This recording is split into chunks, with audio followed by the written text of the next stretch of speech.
se seca su herida,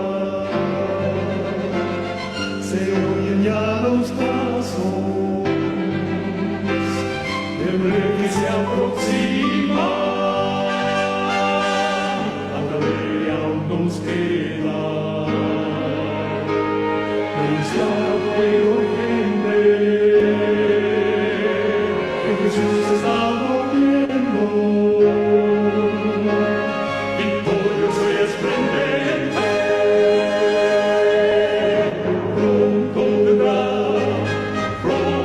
vendrá, Cristo muy pronto vendrá,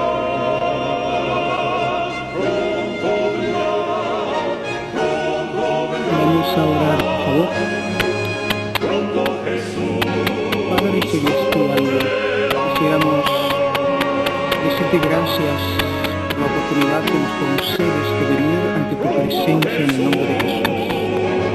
Queremos bendecir tu nombre por este día que nos has regalado, por la presencia de tu Santo Espíritu, por el sustento cotidiano, por la oportunidad de reunirnos por esta vía con el propósito de hablar de tu palabra, de ser edificados, de ser fortalecidos, de ser instruidos por ti, a fin de que tu fortaleza, tu sostén, tu gracia sea beneficiando a cada uno de cuantos estamos en esta cadena.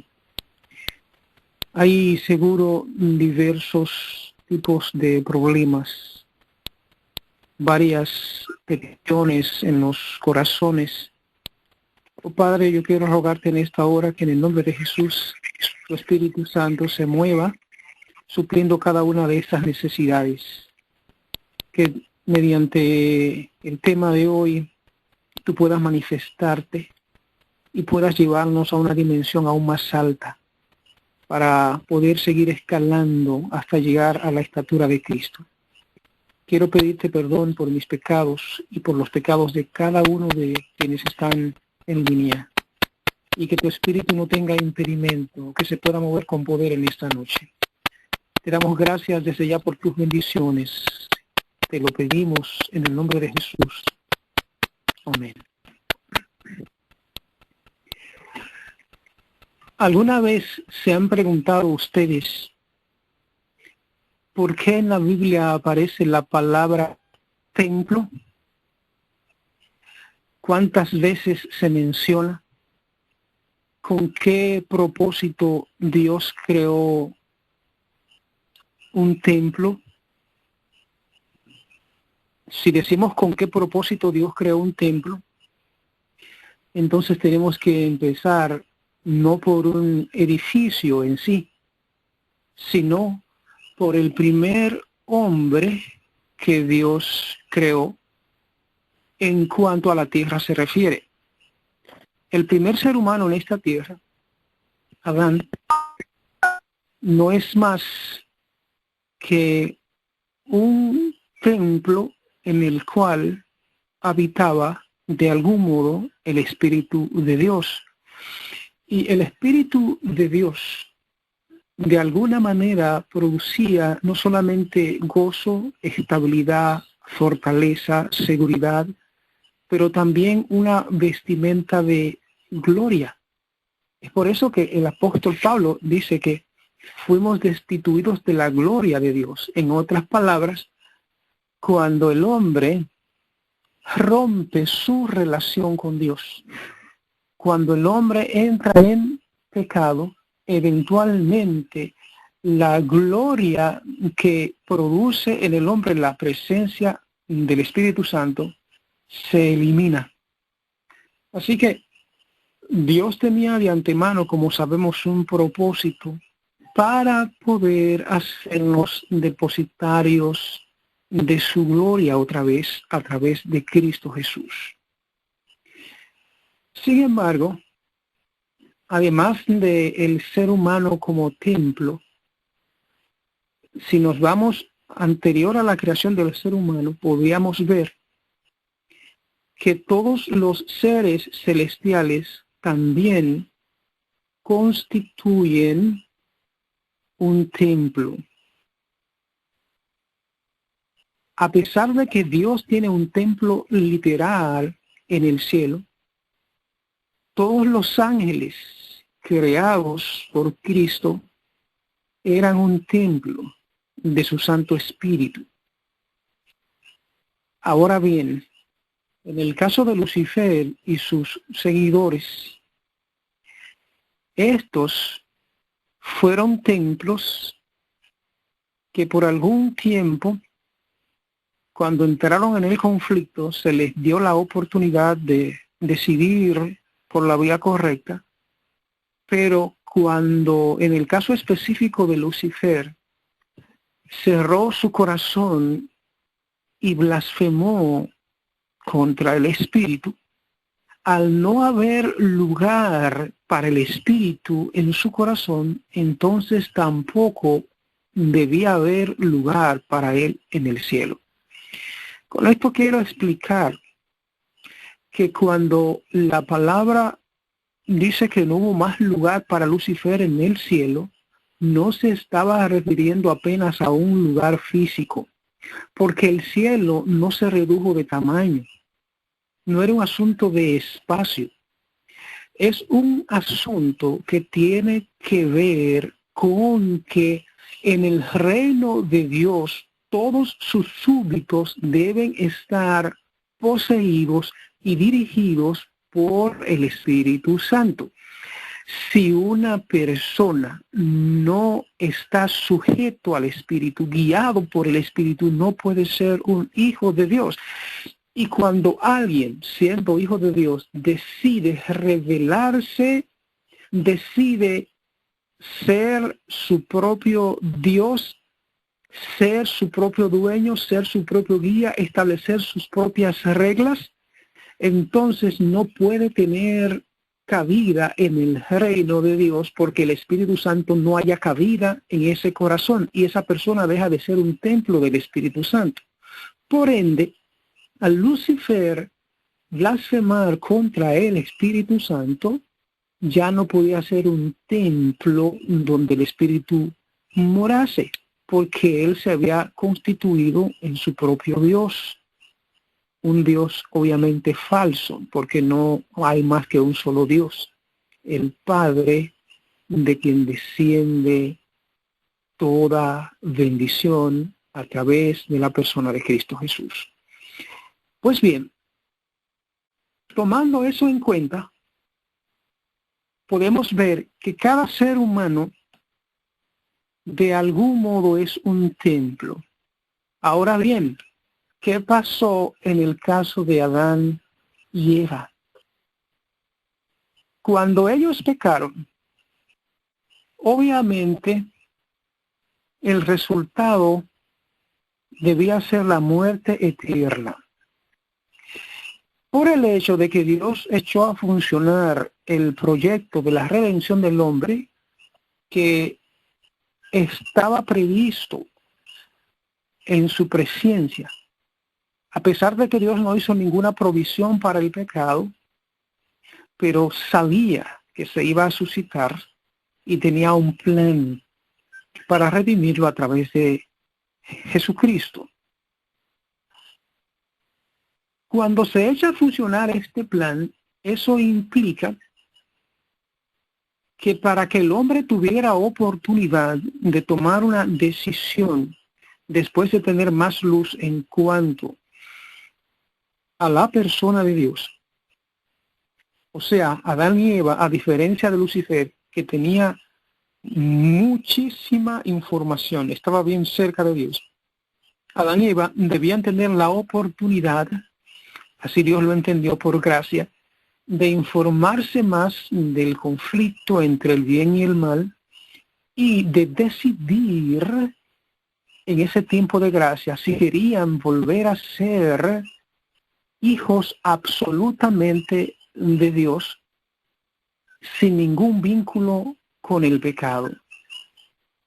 Así que Adán acepta la propuesta, Eva acepta la propuesta, y cuando nosotros leemos en Génesis, en el capítulo 3 básicamente, donde Dios está haciendo un juicio, ¿qué cosa dije yo que Dios estaba haciendo? un juicio. Voy a explicar un poquito de la palabra juicio y luego vuelvo al término templo, que es el que estamos analizando en esta noche. La palabra juicio ha sido interpretada de forma incorrecta por muchos creyentes, tan solo por un verso que dice en español: no juzguéis para que no seáis juzgados. La palabra crinete, que se usa para juzgar, del griego, también se puede traducir como condenar. Y es la única vez que aparece en esa forma diciendo no juzguéis. Que Jesús hizo el comentario, en el Nuevo Testamento aparece registrado.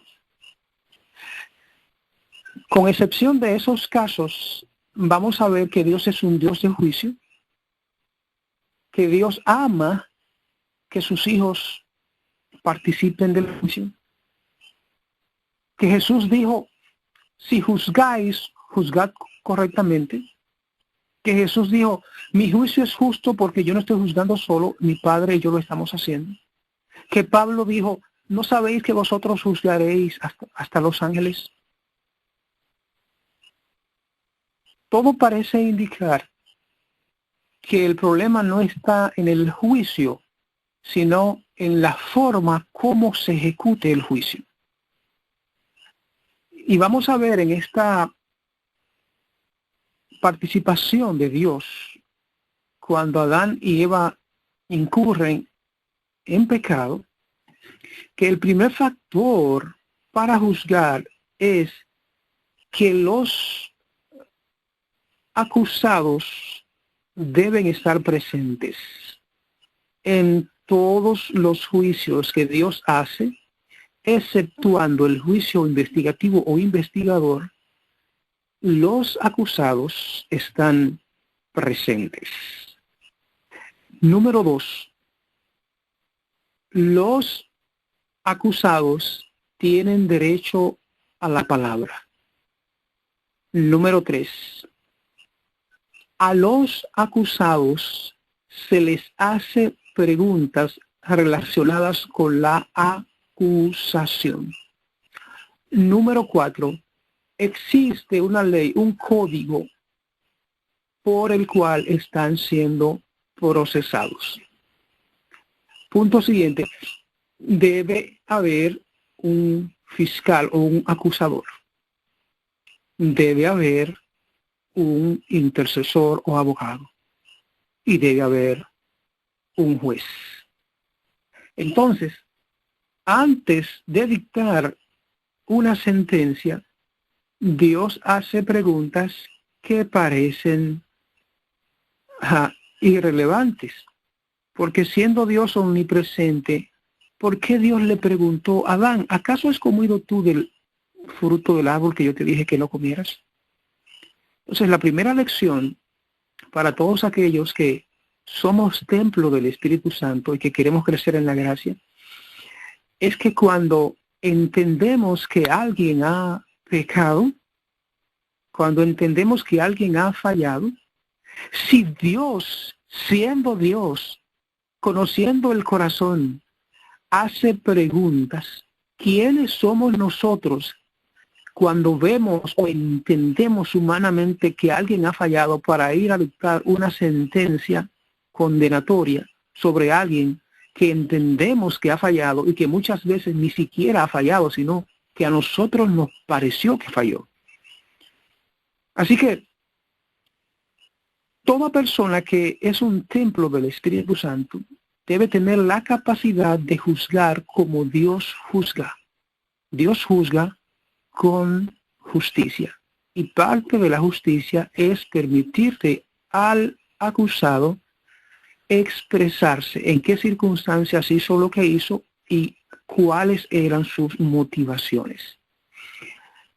Obviamente, en el caso de Adán y Eva, aunque ellos trataron de justificarse, eran culpables. Pero fíjense que antes de Dios expresar la sentencia sobre ellos, hubo todo un proceso. Así que no está mal que nosotros dictemos una sentencia después de haber hecho el proceso correcto de juicio. Hay algo más que ampliar aquí antes de pasar al término templo de vuelta. Tenemos que mirar un par de ejemplos de otros juicios que Dios hizo para que miremos los mismos patrones. Por ejemplo, cuando Dios se acerca a Caín y le pregunta por su hermano Abel, ¿ustedes ven cómo comienza otra vez la parte investigativa? Otro ejemplo, cuando Pedro, siendo un templo del Espíritu Santo, habla con Ananías y habla con Zafira, de inmediato, pregunto yo, ¿expresó Pedro una sentencia condenatoria hacia Ananías o hacia Zafira? ¿O a pesar de que el Espíritu Santo le había revelado que ellos habían incurrido en este grave pecado, Pedro esperó e hizo preguntas? Fíjense que el propósito de las preguntas es, en primer lugar, proporcionarle al ser humano la oportunidad a través del Espíritu Santo de arrepentirse. Una pregunta ayuda a la persona a reflexionar en la condición en la cual está. Dios siempre hace preguntas y los que son guiados por Él también ante una actitud pecaminosa, porque el Espíritu Santo procura no la destrucción del impío, sino brindarle arrepentimiento para que si éste acepta, entonces el Espíritu pueda regenerarlo. De ese modo, llegamos a la conclusión de que cuando veamos a una gente en falta, según nuestro punto de vista, debe empezarse un proceso de juicio. Yo no estoy hablando de condenación, es diferente. La condenación debe ser el resultado de un juicio correcto, y si al final hay evidencias de que ha habido faltas, culpabilidad, entonces Dios nos apoya en el proceso de expresar una sentencia. Haciéndolo de esa manera, si somos hijos de Dios.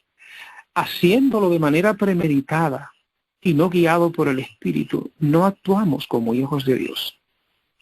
Un ejemplo más de la forma de evaluar y de manejarse en un juicio.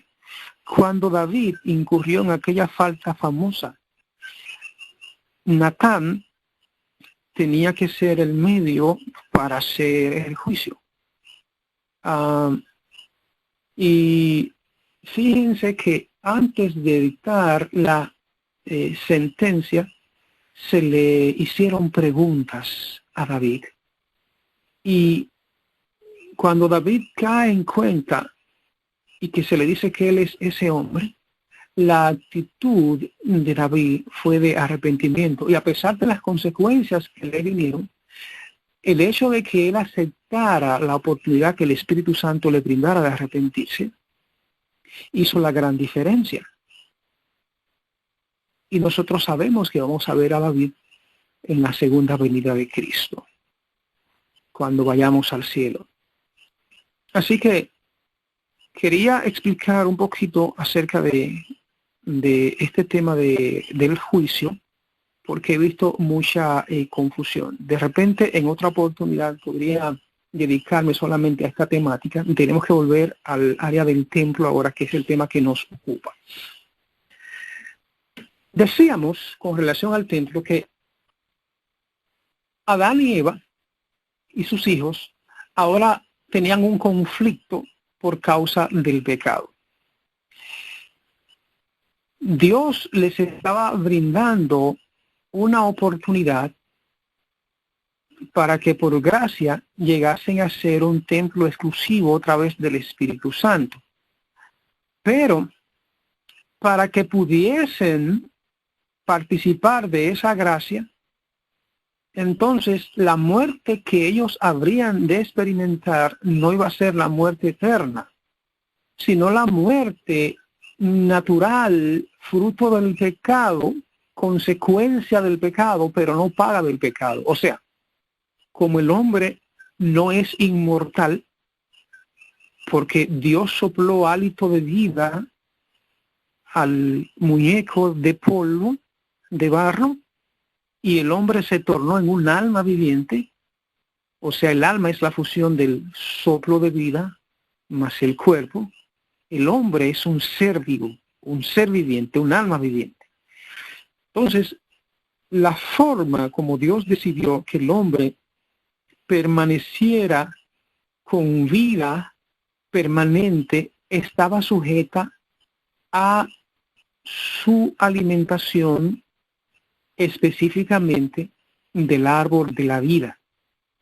Una vez Adán dejara de comer del árbol de la vida, y Eva también, eventualmente irían cada día muriendo. O sea, que las personas que celebran un año más de vida, si lo analizan bien, realmente están celebrando un año menos de vida. Si usted va a vivir 200 años, por así decirlo, y ya tiene cumplido 100 años y los está celebrando, aunque piensa que es un año más de vida, realmente es que ha perdido 100 años de vida.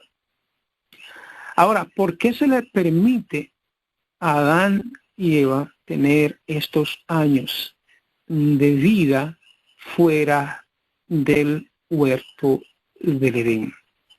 El propósito de Dios era volverlos a llevar al huerto a fin de que comieran del árbol de la vida, porque todavía cuando se elimine el pecado, incluso los redimidos tendremos que comer del árbol de la vida, porque la inmortalidad que Dios nos concede es el chance a través de Cristo de volver a comer del árbol de la vida. Las puertas se cerraron. Cristo es la puerta. Cristo es el pan de vida. A través de Él tenemos acceso a toda la bondad de Dios. Muy bien. El hombre, ahora que se había contaminado, era, por un lado, un caminante con una tendencia hacia el mal, pero Dios había prometido que pondría una enemistad entre Satanás y su iglesia, entre Satanás y sus hijos. O sea, Dios, a pesar de que el hombre tuvo su culpabilidad, es Dios siempre quien toma la iniciativa de buscar al hombre, de meterse entre él y Satanás para redimir al hombre. Así que los hijos de Dios, cuando alguien cae en pecado, la actitud debe ser buscar a esa persona, conversar con esa persona. Y Adán, que ahora tenía el conflicto, porque dentro de su templo, que era él, dentro de su corazón, tenía por un lado el anhelo de volverse a Dios, pero tenía un apetito, tenía una inclinación, tenía una naturaleza que lo incapacitaban para vivir a la altura de la santa ley de Dios. Así que en medio de este conflicto, Dios le permite a Adán,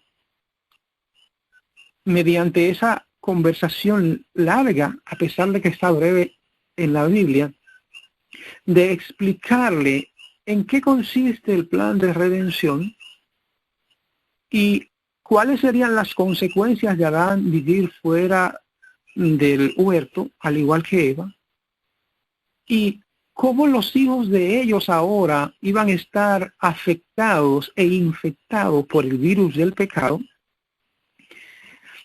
Y además de eso, de cómo tendrían que lidiar con un corazón que sería semejante al terreno en el cual ellos tenían que sembrar. O sea, el terreno del huerto del Edén era fructífero, grato, sin malos, sin insectos molestosos, con una temperatura muy agradable, sin espinas, sin abrojos, sin hojas secas, sin mordiscos, sin fieras, sin nada de eso.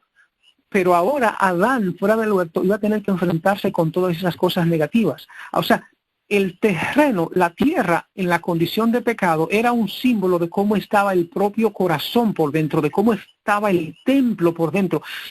Así la tierra, él trabajándola, podía producir sus frutos y sostenerse de ella. De igual modo, eso implicaba que en la medida en que Adán trabajara por buscar las cosas del Espíritu, él podría conseguir los frutos del Espíritu, pero habría una batalla constante para conseguir esos frutos y se iba a encontrar cotidianamente con espinas en su corazón, con cosas desagradables. No es extraño entonces que tú tengas dilemas en tu corazón, que quieras hacer una cosa que agrade a Jehová y que de repente surja un pensamiento contrario a la voluntad de Jehová. Es parte de la herencia de Adán.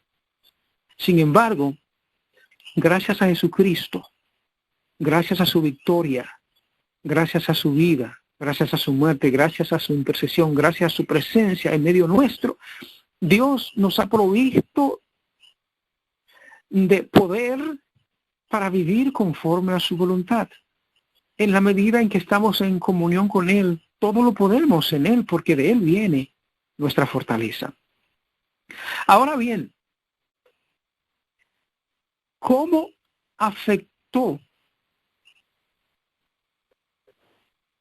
el pecado de Adán y Eva a los dos pequeños templos que entraron en conflicto, refiriéndome a estos dos hijos, Caín y Abel?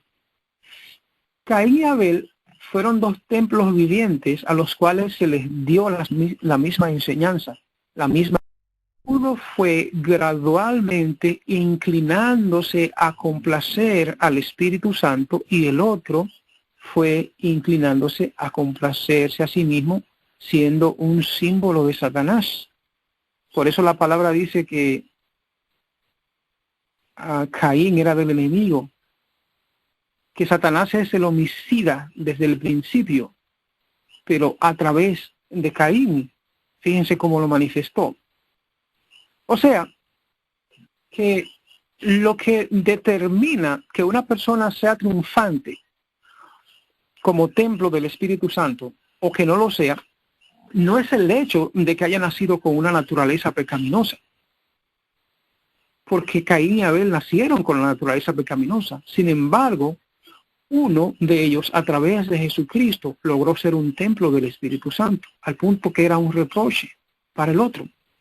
Y en la vida de ellos se manifiesta cuál será la actitud en los próximos días de aquellos que, siendo templo del Espíritu Santo, constituyamos una reprensión para los que son hijos de Satanás.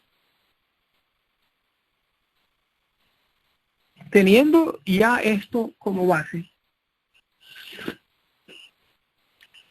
¿cómo es entonces el proceso en nuestros días para que nosotros podamos ser los templos idóneos donde more el Espíritu de Dios? Me falta también abordar el asunto de los templos literales, los templos físicos. Pero voy a tratar de ver cómo avanzo con esta parte y hasta ver dónde el tiempo nos permite. Fíjense que la palabra establece que carne y sangre no puede heredar el reino de Dios. Nosotros tenemos una herencia, carne y sangre, contaminadas por el pecado. Eso es sinónimo de odre viejo. Jesús dijo que el vino nuevo no se debe echar en odre viejo, porque eso va a causar una ruptura.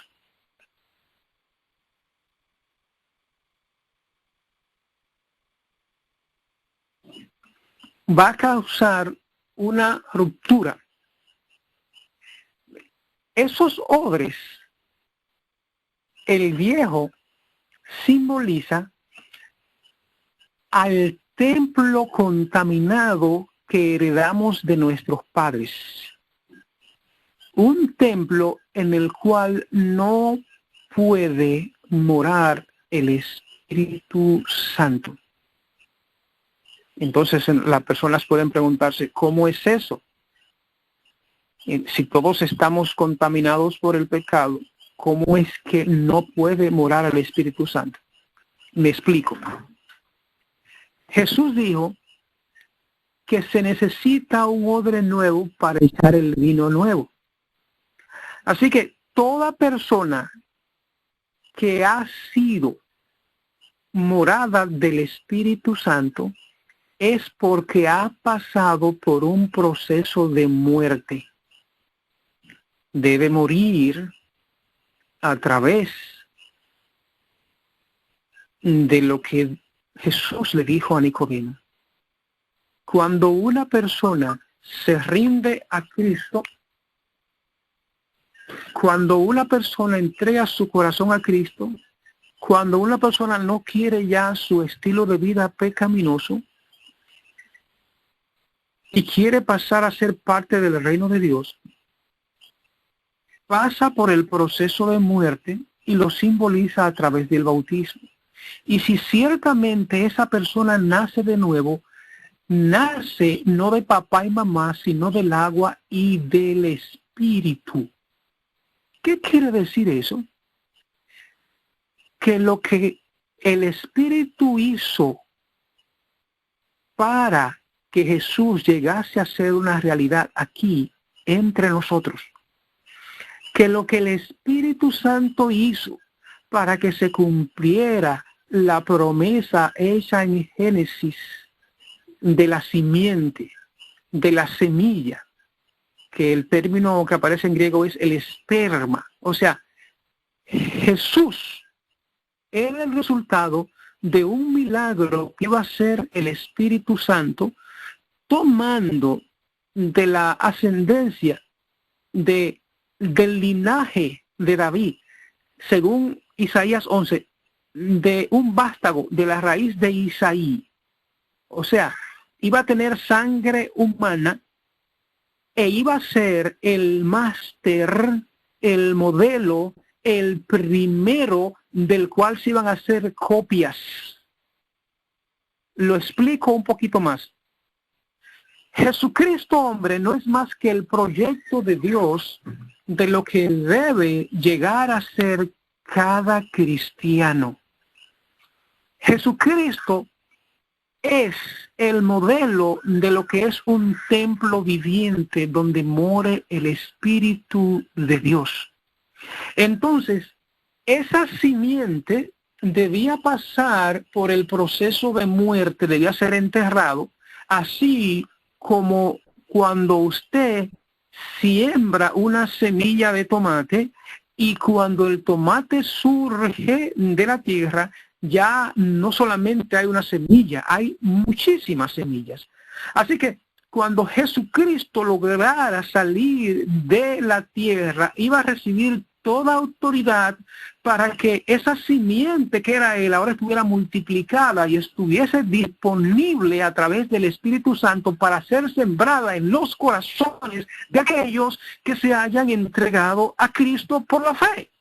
Así que en donde el Espíritu va a morar no es en la parte contaminada del individuo que no puede ver carne y sangre, no es en aquella parte sucia que le damos de nuestros padres, es en la simiente que viene a través de Cristo.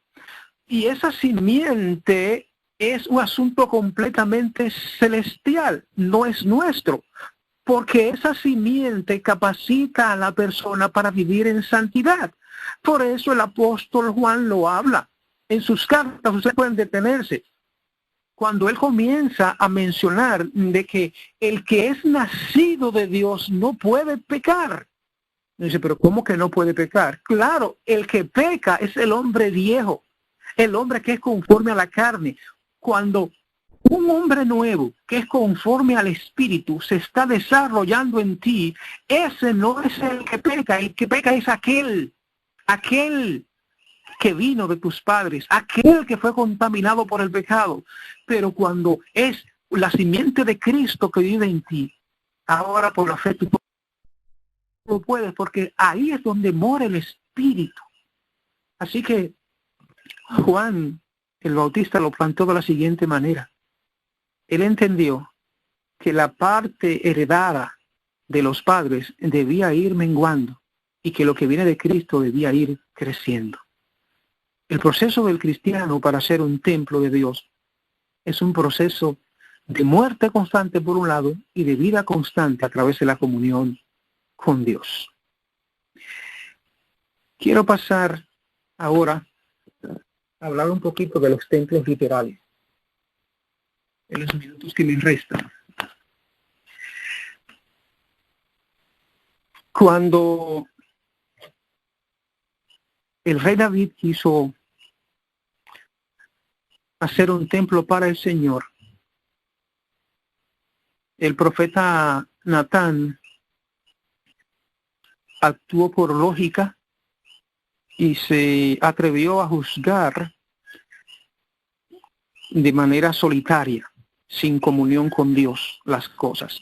Y dictó una sentencia. Le dijo, tú puedes hacer el templo, haz todo lo que te venga al corazón porque Dios está contigo. Vemos cómo se cumple lo que Jesús había dicho. Jesús dijo, mi juicio es justo porque no juzgo yo solo. El ser humano tiene que ser acompañado del Espíritu de Dios para juzgar.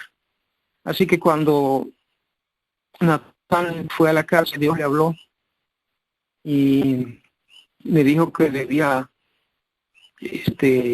rectificar lo que había dicho. Que el plan de Dios era distinto con relación a la construcción de un templo. Y se profetizó que alguien iba a construir un templo.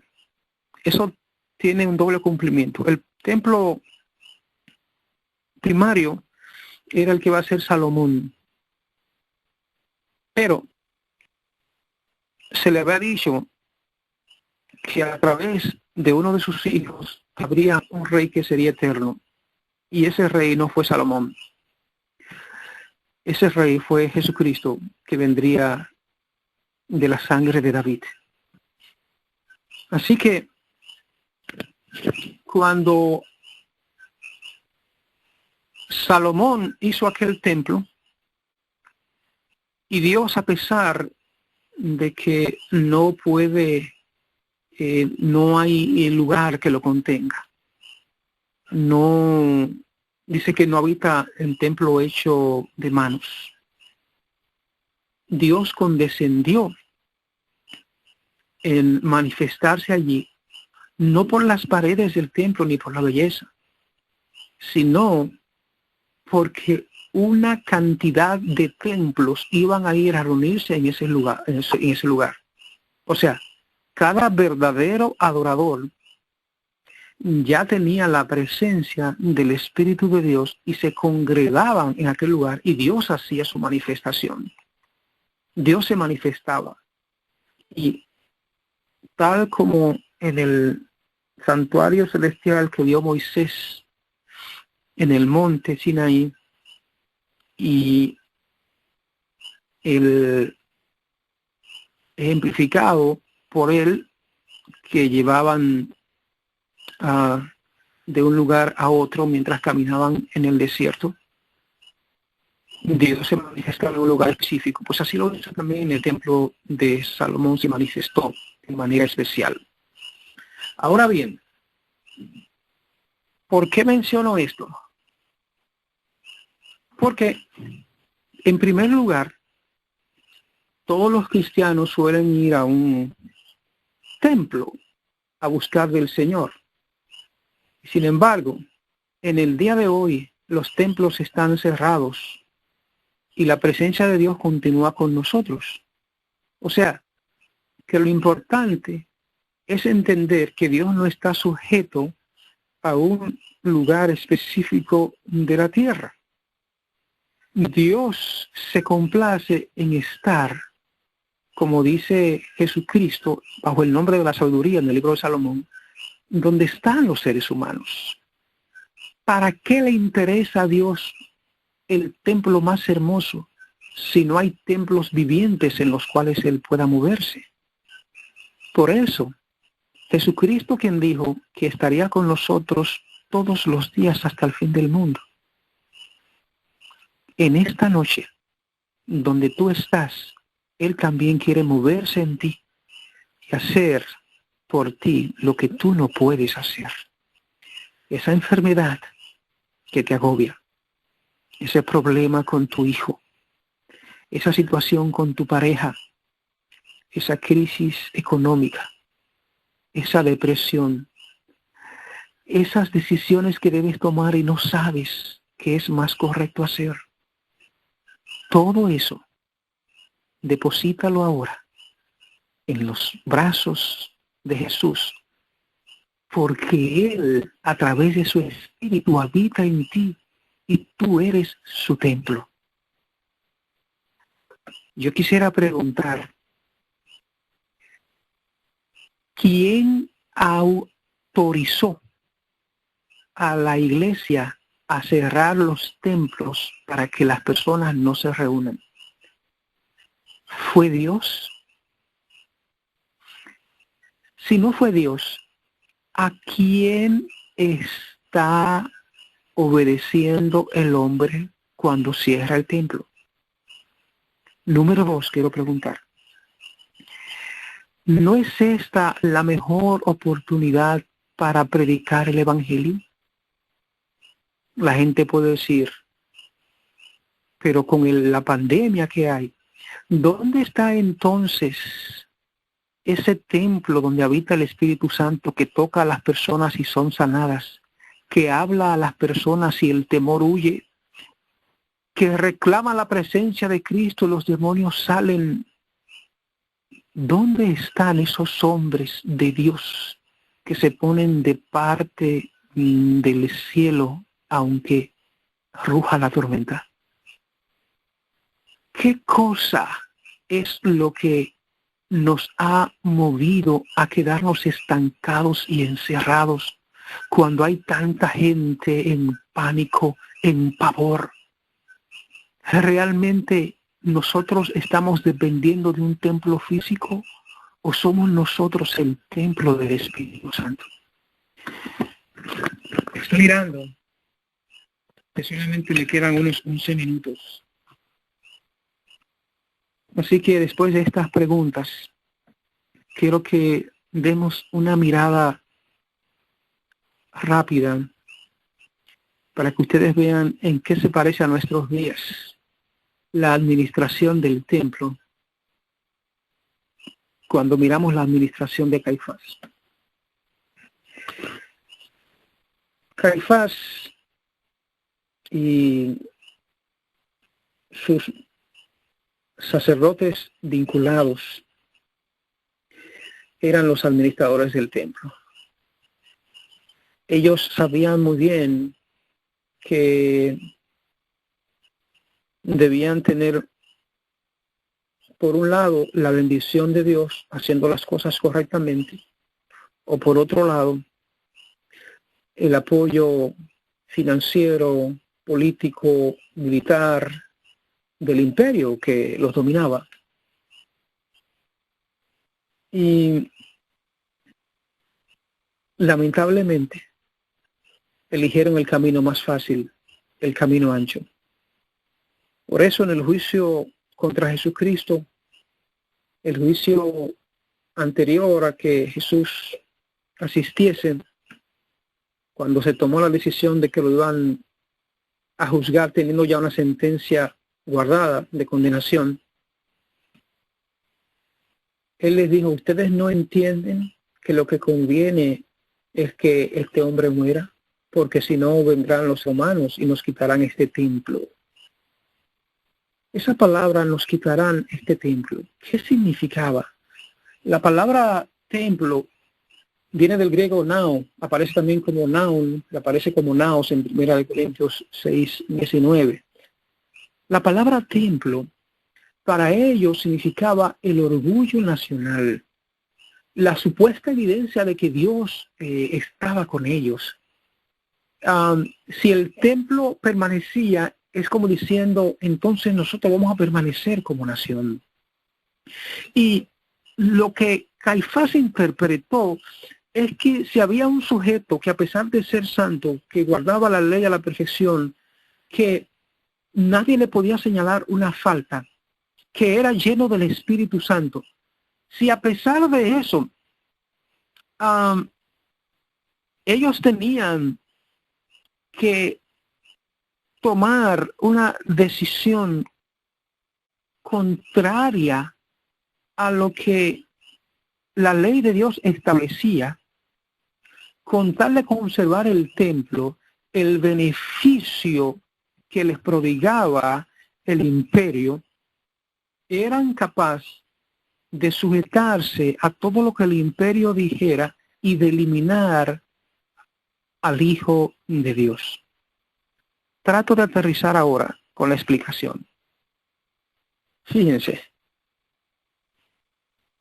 Caifás sabía perfectamente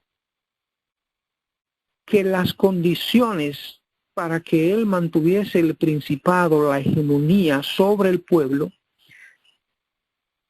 eran claras, específicas, definidas. Caifás no debía permitir, ni el Sanedrín, que hubiese una figura pública con suma popularidad si esa figura no estaba dominada por el Sanedrín. Pero el caso de Jesús es que estaba dominado por el Espíritu Santo. Caifás estaba perdiendo público y el Sanedrín. Jesús, sin embargo, era un templo al cual casi todos querían venir. Las ofrendas estaban cesando para el Sanedrín, porque la mujer de Susa y otras pudientes ya no estaban llevando sus contribuciones a ese templo literal, lo estaban depositando en el ministerio de Jesús. Recuerden que Judas era ladrón y tomaba de la bolsa, o sea que no era oraciones lo que se guardaba ahí nada más.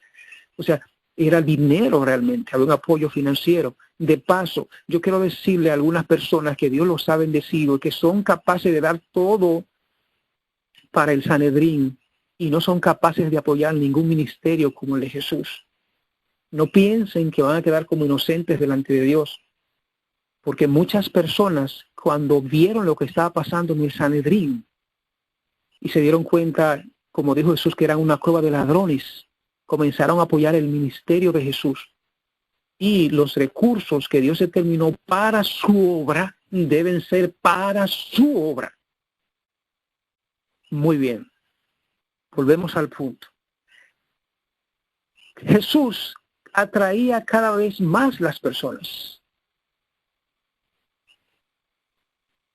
Y ellos lo mencionaron en la reunión. ¿No ven que todos se van detrás de él?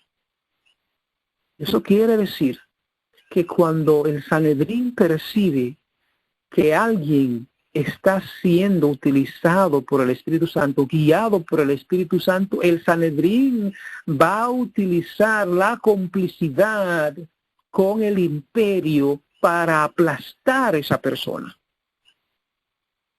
Si alguien quiere ser un templo pleno, limpio del Espíritu Santo, entonces no puede esperar aplauso del Sanedrín. No puede esperar apoyo del Sanedrín. Tiene que esperar calumnia, persecución, juicio. Como el tiempo ha llegado prácticamente a su fin, será en otro momento, si Dios lo permite, en el cual desarrollaré este tema. Quisiera tomar estos 5 minutos restantes para decirles algo que pueda ser de bendición y de ánimo para su vida. Número 1, Jesús dijo que el que tiene sus mandamientos y los guarda, ese es el que le ama. Y que el que le ama, Jesús lo amará. Sí, el Padre lo amará. Y Jesús dijo que vendremos a Él y haremos morada en Él. Jesús ha prometido que a través de su Santo Espíritu iba a morar con nosotros y Dios moraría con nosotros.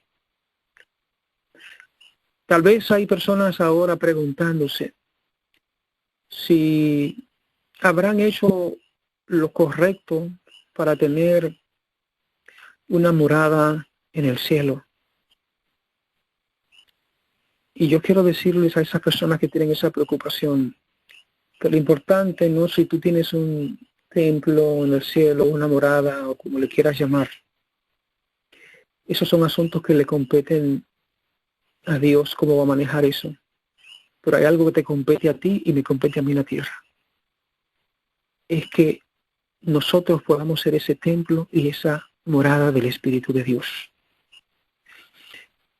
Que Jesús pueda encontrar un templo puro, limpio, sin arrugas, sin pecado, porque Jesús cuando regrese no va a bregar con asunto de pecado.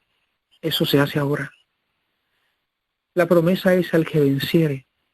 Si hay algún pecado que te está venciendo, si hay algún aspecto en el cual estoy fallando, entonces debo hacer una entrega absoluta de mi vida al Señor Jesús, a fin de que el Espíritu Santo produzca en mí lo que yo no puedo producir. Te quisiera preguntar, ¿estás tú satisfecho con la relación que tienes con Jesús? ¿Se complace el Espíritu de Cristo en morar en tu ser?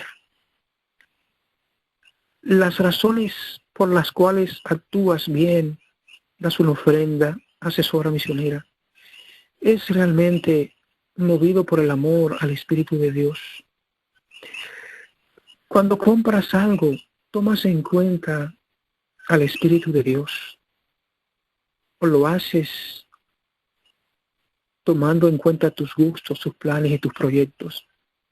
Cuando vendes, cuando te mueves, cuando miras, cuando caminas, cuando comes, lo haces para glorificar a Dios. Realmente estás siendo, como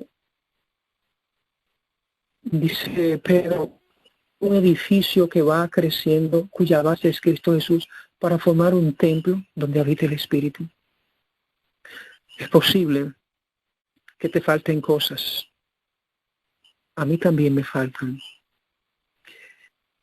Pero antes de que termine la gracia, aquellos que permanezcamos en Cristo, tendremos la oportunidad de ver cumplir esa linda promesa. El que empezó la buena obra, la terminará. La razón por la cual te estoy hablando en esta noche es porque amo al Señor y quiero ser su templo. ¿Amas tú al Señor y quieres ser su templo también? Que Dios te bendiga.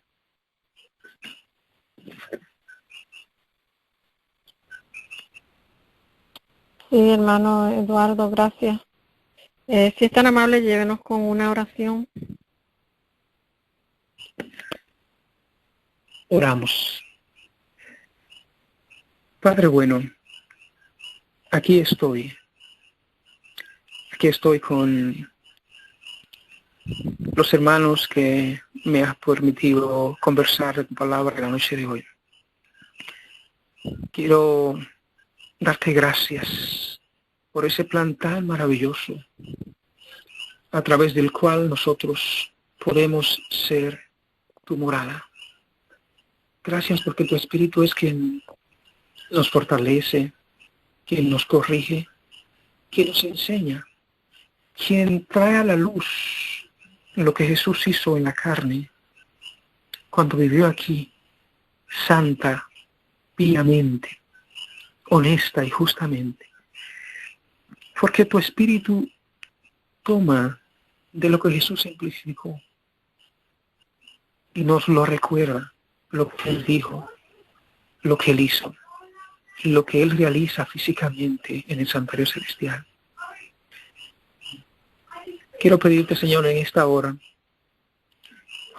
que tu bendición sea sobre cada persona que escucha. Y en el momento en que alguien pueda escuchar este tema por cualquier vía, yo declaro tu bendición para esa persona también, en el nombre poderoso de Jesús. Amén y amén.